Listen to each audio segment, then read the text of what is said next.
So as I mentioned earlier, today is one of the two communion services that we offer each year here at the Unitarian Church of Montreal. And the story that was given to me, the story that comes down, I think, to a lot of us, is at the founding of this church, the first minister, Reverend John Cordner, had these two communion services written into the bylaws. And they've been there ever since. Now, one of the questions that we're going to be exploring today is why, right?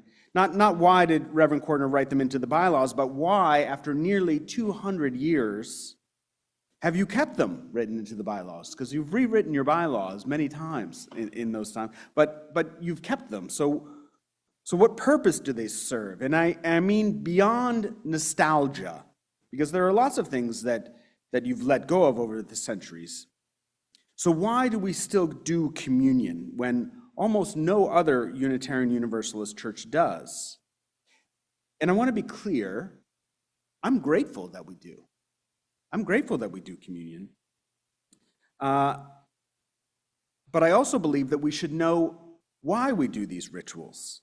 You know, our motivations should not be in the shadows. They should be out in the light so that we can engage in the rituals cognizant of why, giving our consent to the acts, not just doing it because it's routine and because the bylaws tell us to. And we'll get there by the end of the sermon, I promise. But I want to begin with a teaching from the Buddhist monk Thich Nhat Hanh. And it's one that many of you have probably heard before. It's perhaps one of his most famous teaching. It's been modified and adapted over the years, myriad ways. But in his book, Going Home, Jesus and Buddha as Brothers, Thai, which, if you're familiar with Thich Nhat Hanh, many people know him as Thai, simply as Thai, which just means teacher. But Thai wrote, "When you hold a piece of bread, if mindfulness is there, you can touch the whole cosmos deeply." When you hold a piece of bread, if mindfulness is there, you can touch the whole cosmos deeply. And he meant that quite literally, right? A piece of bread, he continues, contains the sunshine, right? Without sunshine, wheat cannot grow. A piece of bread contains a cloud. Without clouds, there's no rain. Without rain, there's no wheat. So when you eat a piece of bread, you eat the cloud, you eat the sunshine, you eat the minerals, you eat the time, the space, you eat everything. This bread, this ordinary, everyday bread, is not a separate object that's sitting on a plate. It's a temporary gathering of the entire universe, gathered for a moment in our hands. And you can't hold it without holding everything that made it possible. The bread doesn't contain these things. The bread is these things, temporarily organized in this particular form. And once you see the cosmos in a piece of bread, you begin to see it everywhere. You see the sunlight in the chair that you're sitting in, the clouds in a cup of coffee you'll have after the service, the minerals in your bones. And you realize that your body is not a sealed container, but a living conversation with all of creation. Because if the bread is the cosmos, then you and I, too, are the cosmos. There are no clean edges where I begin and you begin, or I end and you end, right? There's no part of me that doesn't depend on you, or depend on the rain, or on the child that is being born this very second halfway across the planet. You know, Thich Nhat Hanh called this interbeing. And by this, he doesn't mean that things are connected, as if we are sort of separate things with a bridge between us, but we inter-are, right? The bread is the cloud, is the sunshine, is the farmer's hands, the mother who fed the farmer, the oxygen made by the very first plants that appeared on the planet, the cosmic forces that formed the earth, the Big Bang itself. Everything is participating in everything else. In Buddhism, they say that everything interpenetrates everything else. And I believe on some intuitive level, we believe this, at least intellectually.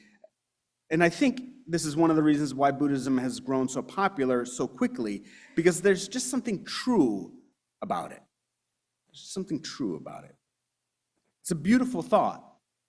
That is, until we wrestle with how far we're actually living from being in accordance to that insight, right? We've built a civilization, including our contemporary religious expressions, on a fantasy of independence.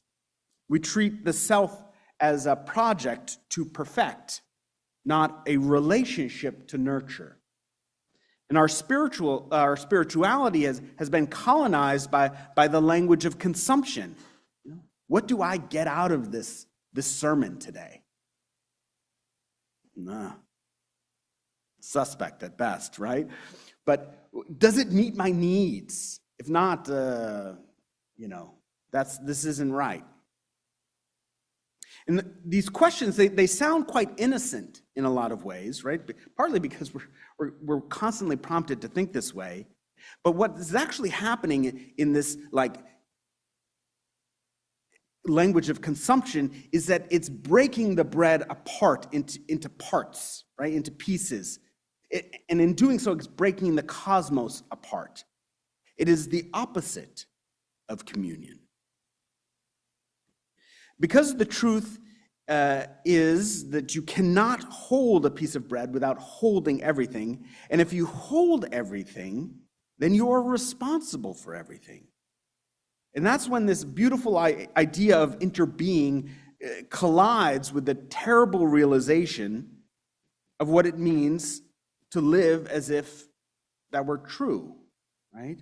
It means that we can no longer say, that's not my problem, right? Yeah, I know. It's hard to live that way because I love that phrase. That's not my problem. It means our joy and our suffering are entangled. It means salvation, enlightenment, wisdom, whatever word feels right for you, was never supposed to be an individual project.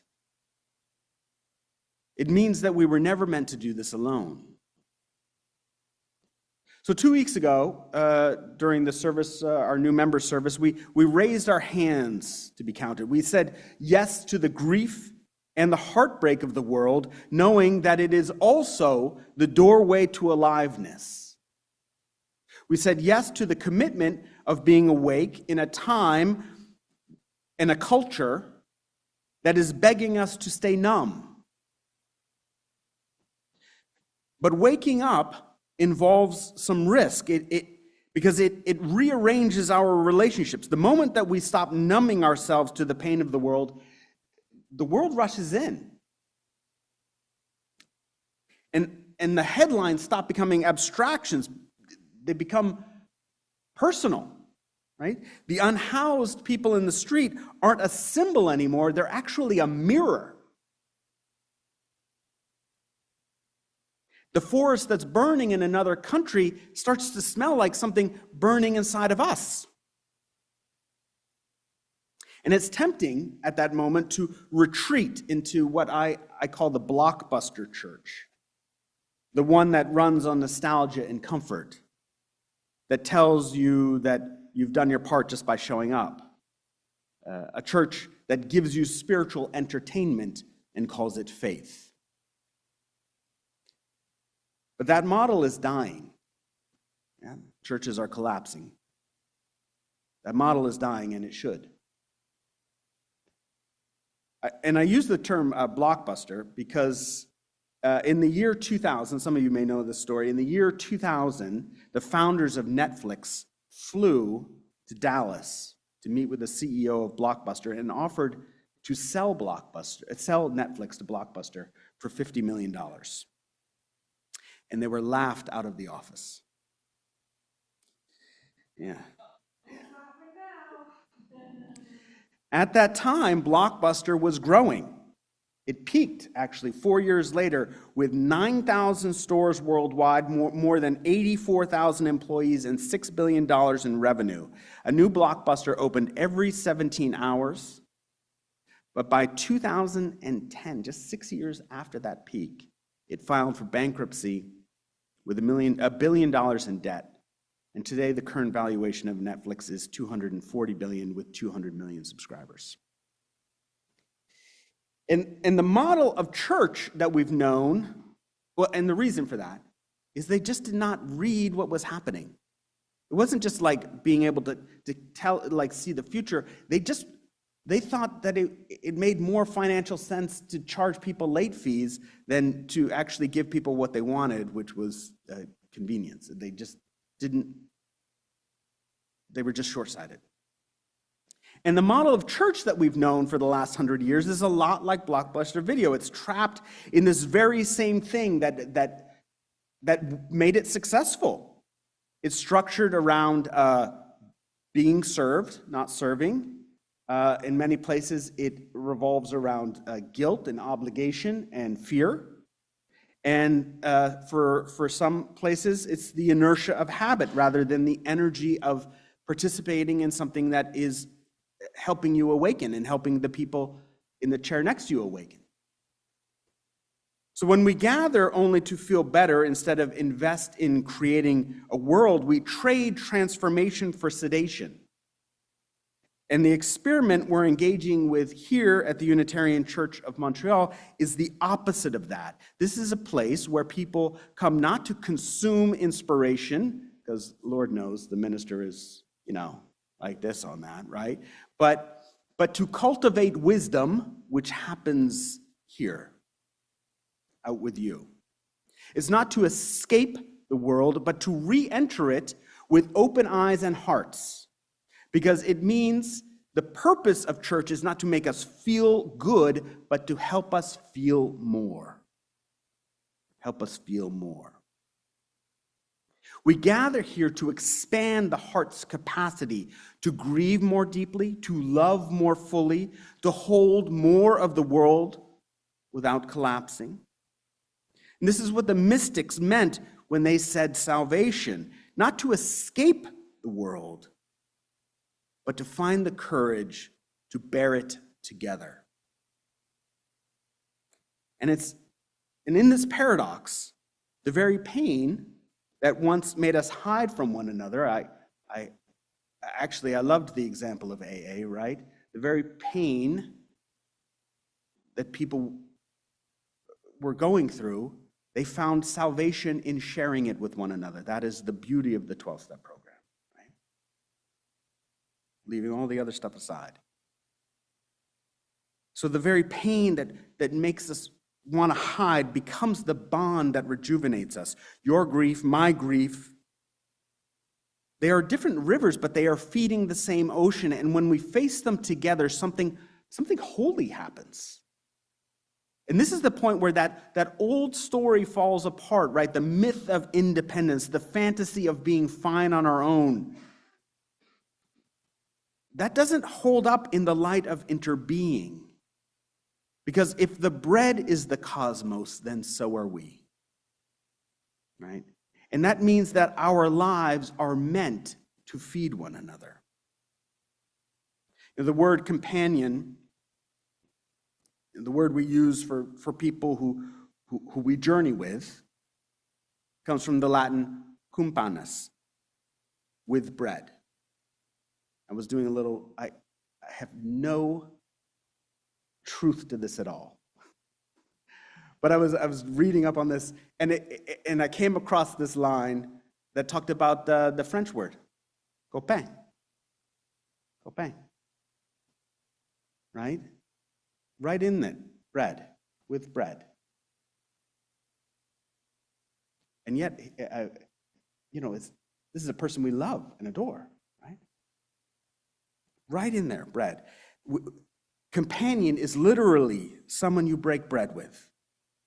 In the ancient world, this wasn't casual, right? Sharing bread created bonds of mutual obligation. It meant, I will not let you go hungry. I will not let you face dangers alone. You are my companion, literally the one with whom I share bread.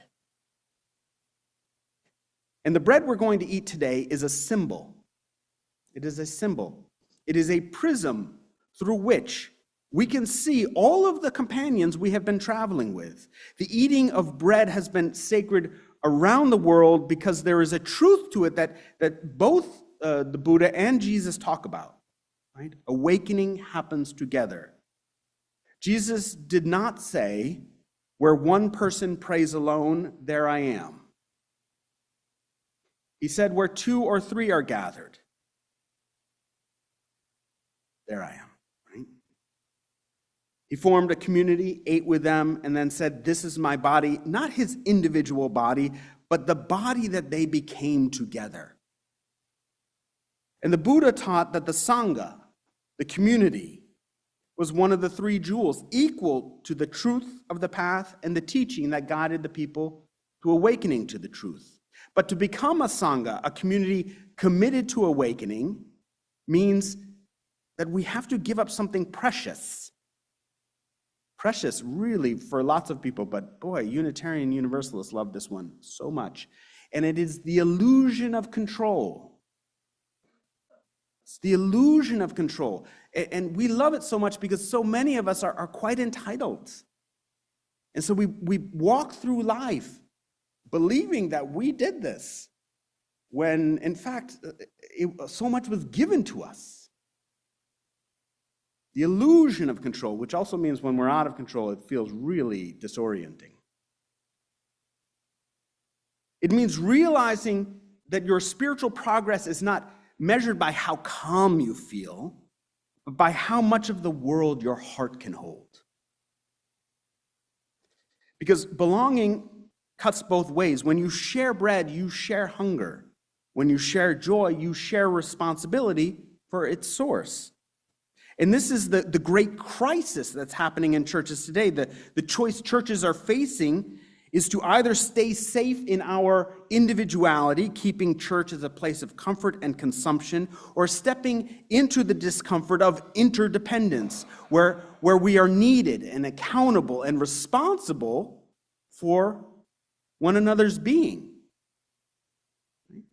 It is such a pain to know that Larry's journey, I am partly responsible for that. I cannot say that's not my problem. And it's a real burden for him, because my journey is so messed up, right? He's got a lot of lifting to do, but fortunately he's got others to help him. To choose this path of responsibility is to choose a love that costs something. It means that our lives will become messy. We will disappoint each other. We will bump into each other's sharp edges. We will sometimes wish for an easier solitude of private faith. But the alternative, living untouched by one another, is a slow spiritual death, and it's what we're witnessing out in the world. Because isolation is not freedom, it's starvation. And communion, real communion, is about nourishment. So we stand here on this hinge of history, holding a loaf of bread. Well, now it's in little pieces. But holding a loaf of bread that contains the whole cosmos. And we must decide, will we eat alone or will we eat as companions, kumpanas, though with those with whom we share bread and life together? Thich Nhat Hanh, looking at our time, looked at our fragmented, isolated consumer culture and prophesied, the next Buddha will not be an individual. The next Buddha will be the Sangha, the awakened community. The next awakened one won't be a person, it will be a community waking together, which means that your transformation and my transformation are not separate. I cannot wake up without you. You cannot wake up without me. Sorry. We're in this together completely. So in a moment, the wardens will come by with bread, right? But this is not a relic of tradition. This is not a performance of nostalgia. When you take this piece of bread, if you choose, this is open to you, you are not required. But when you take this piece of bread, I want you to look at it in the way that Thai taught us, to see the sunlight in it, to see the rain, to see the soil, to see the hands that planted, harvest, milled, and baked, to see the time, the labor, the love, and then see us.